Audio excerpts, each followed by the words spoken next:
What's up, Ravens fans? It's NFL Scouting Combine Week. We are here at Lucas Oil Stadium, and Clifton Brown is filling in for Ryan Mink. He's here to break down all the action. So lots of good questions in the mailbag this week. We're talking draft. There's lots of questions about the draft. The first one comes to us from Kid Gola. And the question here is, what are the chances of the Ravens getting back a second-round pick?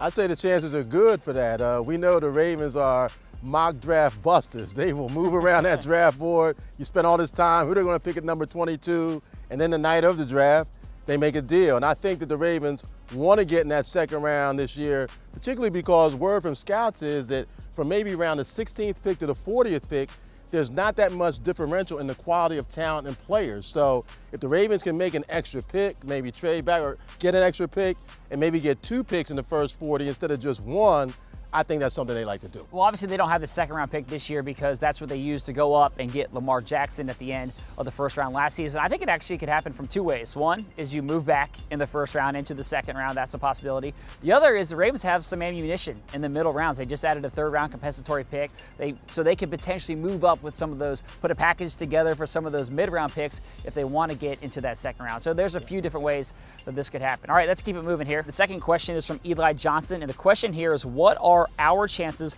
of taking a wide receiver early in the draft? Well, once again, I'd say they're pretty good. You know, you talk about the second-round pick. I think that the Ravens obviously want to add receivers. They just released Michael Crabtree, so that's a need for this team to add a pass catcher. So I would say that I'd be shocked if the Ravens don't draft a wide receiver somewhere within the first 3 rounds. I think it's going to happen. Yeah, I mean, there's no A.J. Green in this draft or Antonio Brown or that level of Julio Jones, I don't think.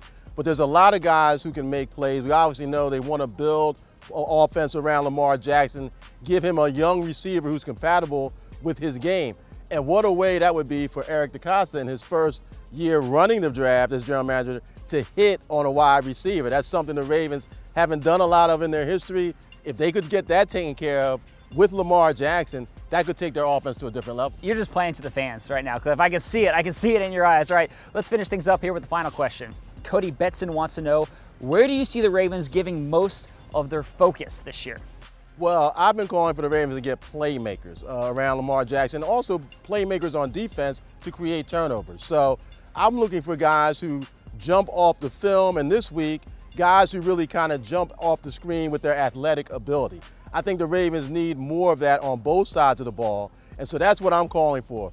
Playmakers. It could be offense, defense, but I want some playmakers. You're going with the sizzle. I'm going with the steak. Okay. I'm going with the big boys up front in the trenches, the guys in the middle. I think that if you build up this offensive line, and I think there's going to be some opportunities to do that. The Ravens have had a lot of success finding good offensive linemen at the top of the draft, in the middle of the draft, at the end of the draft. This has been an area where they've had a lot of success. So I think that this could be an opportunity to bulk up this offensive line, particularly in the middle, and then you got that running game with Lamar Jackson. Maybe you get one of those playmakers that you're talking about with one of the best offensive lines in the league. That's an offense that would be a force to be reckoned with. So I think that's where they could go this offseason. How about both? How about both? I like that. Smorgasbord, right? Take everything, right? I like that. I like where your head's at, Cliff. So we'll be here all week in Indianapolis covering everything happening with the Combine. And as always, we love to hear from you guys. So send in your questions every single week using that hashtag Ravens Mailbag. Cliff, nice job. Thanks for filling in. Have a great day, everyone.